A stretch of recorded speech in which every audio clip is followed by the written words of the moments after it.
Hi Heather. Okay, so here's what we went through. I'm just going to run you through everything from some photos that I took in the garden quickly. So I'm going to put in my SD card, and then I think I've set Lightroom not to automatically import. So I'm just going to click on the import button quickly.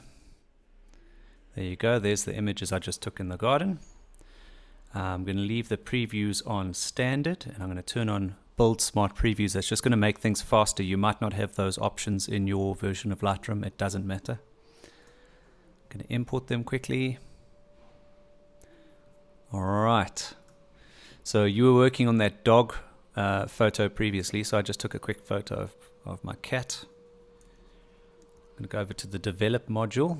I'm going to bring back the menus up at the top here quickly so you can see the view that I'm using. So I click on Develop. These highlights are a bit bright, so I'm going to go up to the basic panel and I'm going to bring down the highlights. You'll remember the highlights are up top here. If I turn on the warning triangle for highlights, it will show me in red where my highlights are blown out. So I just want to bring that down until the highlights come right. If I turn on the warning triangle for shadows, you'll see there are no shadow problems because the image is quite well exposed really.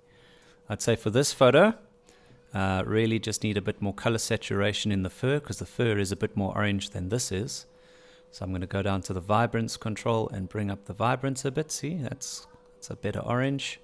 There you go, that looks closer. And to see the difference between the two, before and after, remember you push the Y key. And now I can see the before image on the left and the after image on the right. So that's all I want to do to this photo. Or maybe put a vignette in because we did work with vignettes a little bit. Go down to effects, bring my vignette in just to focus a bit on the subject. Don't worry if you get this blowout start happening in the shadows. That's the vignette blowing out. That's not actually the image of the cat blowing out.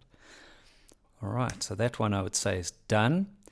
Then we did synchronizing two image edits. So these are the same picture of the frangipani. So I don't really want to do too much to this. Maybe the highlights are a little bit crazy. So let's go up to the Develop module, click on the highlights warning. Oh, there aren't even highlight problems. So there's not much I want to do with this. Maybe I'll bring down the exposure just a little bit.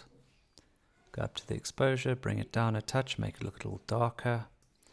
Maybe I'm not happy with this tone of green. Maybe I want a more vibrant green, and that's where we used targeted adjustments. So if we go here to Hue, Saturation, and Luminance, and we click on the little target indicator. See, now my icon is turned into a target indicator. I can click on the greens, and you see I can change the color of the green. So let's say I want to make it a cooler green like that. That's a nice cold green. Let's look at before and after. That's a yellowy green. That's a nice cold green.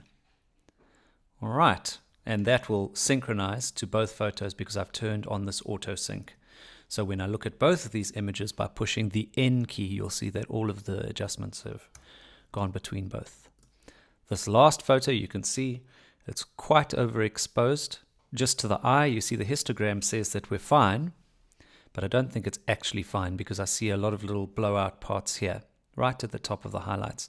So instead of pulling the highlights down, I think this image is actually overexposed. Let me bring down the exposure quite a bit here. I'm going to push up the contrast, get some saturation in. Maybe bring up the shadows because the dark parts of the red here are a little too dark. So let's bring up those shadows. Okay, maybe bring the exposure back a little bit. All right, I'm going to turn off the warning indicators because I'm happy with that sunlight blowout there. Look at the before and the after. All right, that's it. And then we're pretty much ready to export these. So I'm going to select them all. I'm going to go up to File. I'm going to go to Export. I've got a template already for standard sized images. 60% is fine. Let's make it 80%. Just take the quality up a little bit and then push Export. And that's it. That's your workflow. You import. You go to the Develop module. You use your before and after and your highlight and clipping indicators. And you adjust your exposure. If you want to change the color of something, you use your targeted adjustments under Hue, Saturation, and Luminance, and you click on the little targeted adjuster. Let's change the color of this pink. We'd have to grab a pink spot, I suppose. There we go. Okay. and maybe increase the saturation of that pink as well. There we go. If that was suitable to you, then that's what you'd do. That's pretty much it. That's most of what we ran through. Let me know if you have specific questions. I'll do up another video for you, but I think that's enough to refresh your memory on what we were doing.